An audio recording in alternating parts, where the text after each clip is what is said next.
This is about as professional as I get, holding my jeans in my knife. But England in 7 days. Now, I know what you're thinking. Not what the hell.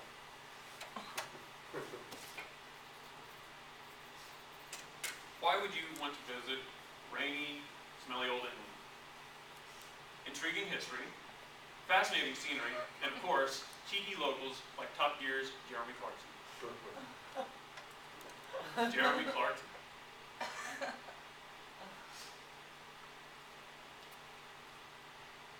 There's a number of interesting sights to see, and the top attractions are Tower of London, the Roman spas of Bath, and of course, legendary Stonehenge.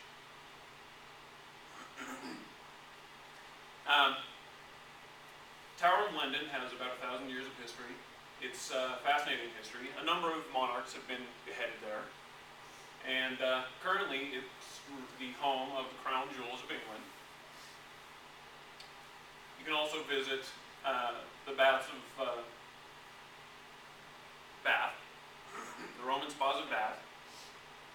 And Bath was actually originally founded at about 100 years BC by the Romans, because that is the only location in England that has natural hot springs. So to weather the English winters, the Romans decided to build their first town there. This was actually one of the first large-scale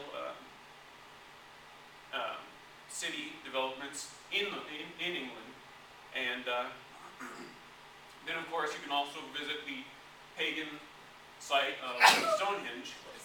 There's a number of theories as to why it was created. Anything from a calendar, just to keep track of the solar cycles, as to keep track of farming cycles, and also as a pagan temple. In all likelihood, it's a combination of all of those.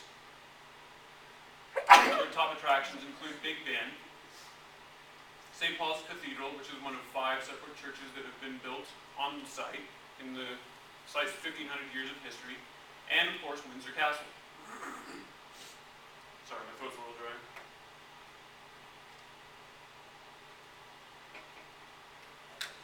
And of course you have fascinating scenery. Most people think of England as just flat green land. That's not true. You can explore Dorset Coast, chalk cliffs of Dover, and of course loads and loads of ancient castles. This is the coast of Dorset. This is one of the more popular recreation areas.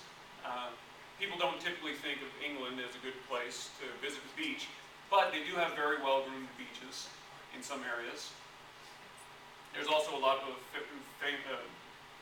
interesting geology around England, and particularly the chalk cliffs of Dover. Of course, you can explore ancient castles. It's hard to go a few feet without finding an ancient castle in England. This one is actually off the coast of Dorset, and when you go on a kayaking tour around the coast of Dorset and exploring the Jurassic Coast, you can actually see this as you're kayaking by, and it makes for quite fascinating scenery.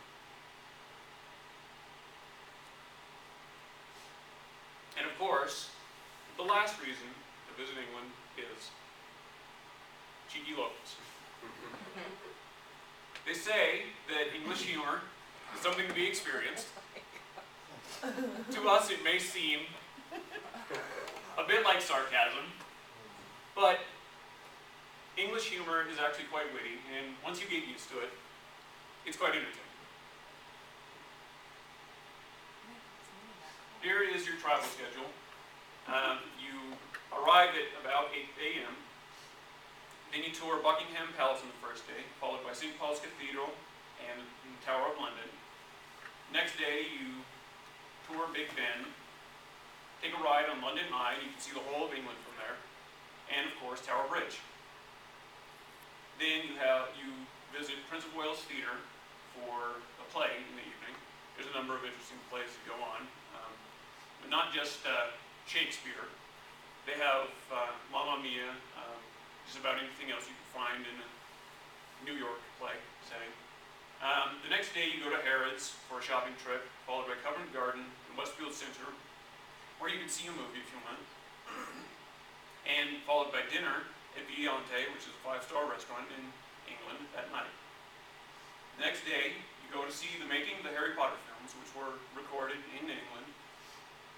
You see the British Museum and learn about 2,000 years of British history. And that night, you go see Shakespeare of Stanford, produced by the people who know it best, of course. The next day, you visit Windsor Castle, Stonehenge, and you have dinner at Cayley's Lounge in the Donald Hotel. Following day, you go to kayak Dorset Coast, and you explore Dorset Coast, or Jurassic Coast, where you can learn about British prehistory, and you can see giant ammonite fossils, which are about 4 feet tall. If you don't know what they are, they're kind of mollusk, and they have a spiral shell. And the final day, you go explore the Roman ruins in the town of Bath, followed by a dip in hot springs to relax before you head out to America again. Here's an overview of your expenses. Of course, the majority of it is airfare, followed by your tour and entertainment, and when you buy the England Pass, all of your transportation is included, saving you a lot of money. The next is, of course, hotel costs, followed by food and administrative costs. And once again, the top reasons to visit England: intriguing history, fascinating scenery, and cheeky locals. But the number one reason, my dog approves.